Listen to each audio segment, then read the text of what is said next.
ನಮಸ್ಕಾರ. ನನ್ನ ಯೂಟ್ಯೂಬ್ ಚಾನಲ್ಗೆ ಬನ್ನಿ. ಇವತ್ತೊಂದು LG ಬೋರ್ಡ್ ಬಂದೈತೆ ನನ್ನ ಹತ್ರ. ಅದು ಬಂದು ನಮ್ಮ ಟೆಕ್ನಿಷಿಯನ್ನು ಸ್ಟ್ಯಾಂಡ್ ಬೈ ರಿಲೀಸ್ ಆಗಲ್ಲ ಅಂತ ಕಳಿಸಿದರು. ಅದು ಬಂದ್ಬಿಟ್ಟು ನಾನು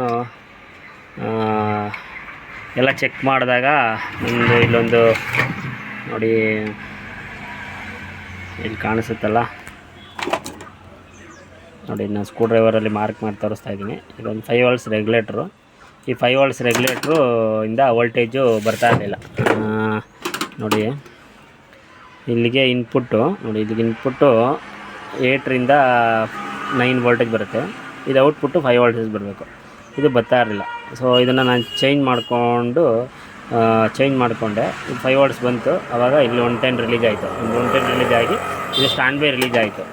ಸೊ ಯಾರಾನ LGಲಿ ಈ ಥರ ಕಂಪ್ಲೇಂಟು ಇದ್ದರೆ ಫಸ್ಟು ವೋಲ್ಟೇಜ್ಗಳು ಚೆಕ್ ಮಾಡ್ಕೊಳ್ಳೋದ್ರ ಬಗ್ಗೆ ಗೊತ್ತಿದ್ದರೆ ಇದೊಂದು ಸಿಂಪಲ್ಲು ನೋಡ್ಕೊಂಡು ವೋಲ್ಟೇಜ್ ಚೆಕ್ ಮಾಡ್ಕೊಂಡು ಮಾಡಿ. LG ಕಿಟ್ ಇದು, ಓಲ್ಡ್ ಮಾಡೆಲ್ಲು.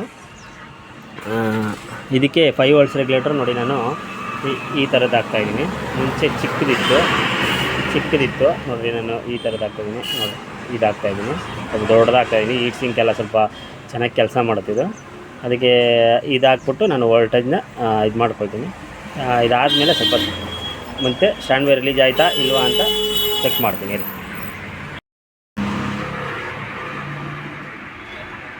ರಿಮೂವ್ ಮಾಡ್ಕೊಂಡಿದ್ದೀನಿ, ಕಾಣಿಸ್ತಾ ಇದೆ ಇನ್ನೂ ಔಟ್ ಅಂತ. ಇವಾಗ ಅದು ಆ ರೆಗ್ಯುಲೇಟರ್ ತೆಗೆದುಬಿಟ್ಟು ನೋಡಿ, ನಾನು ಈ ರೆಗ್ಯುಲೇಟರ್ ಹಾಕ್ತಾಯಿದ್ದೀನಿ. ರೆಗ್ಯುಲೇಟರ್ ಹಾಕ್ಬಿಟ್ಟು ಮತ್ತೆ ವಿಡಿಯೋ ಸ್ಟಾರ್ಟ್ ಮಾಡೋಣ ನೋಡಿ. ಇವಾಗ ಲೈಟು ಬ್ಲೋ ಆಗಿದೆ, ಆನ್ ಆಗಿದೆ. ಈಗ ಸ್ಟ್ಯಾಂಡ್ ಬೈ ರಿಲೀಸ್ ಆಗಿದೆ. ಈಗ ಓಕೆ ಆಗಿದೆ. ಈಗ ನಾನು ಟೆಕ್ನಿಷಿಯನ್ಗೆ ಕೊಟ್ಟು ಕಳಿಸ್ತೀನಿ. ಇದು ನೋಡಿ, ಈ ವಿಡಿಯೋ ಇಷ್ಟ ಆದರೆ ನಿಮಗೆ ಸಬ್ಸ್ಕ್ರೈಬ್ ಮಾಡಿ ಮತ್ತು ಲೈಕ್ ಮಾಡಿ. ಮತ್ತು ಏನಾನ ಇದೇ ಥರ ಯಾವ್ದಾನ ಡೌಟ್ ಇದ್ದರೆ ನನಗೆ ಕಮೆಂಟ್ ಮಾಡಿ, ನಾನು ನಿಮಗೆ ತಿಳಿಸ್ಕೊಡ್ತೀನಿ.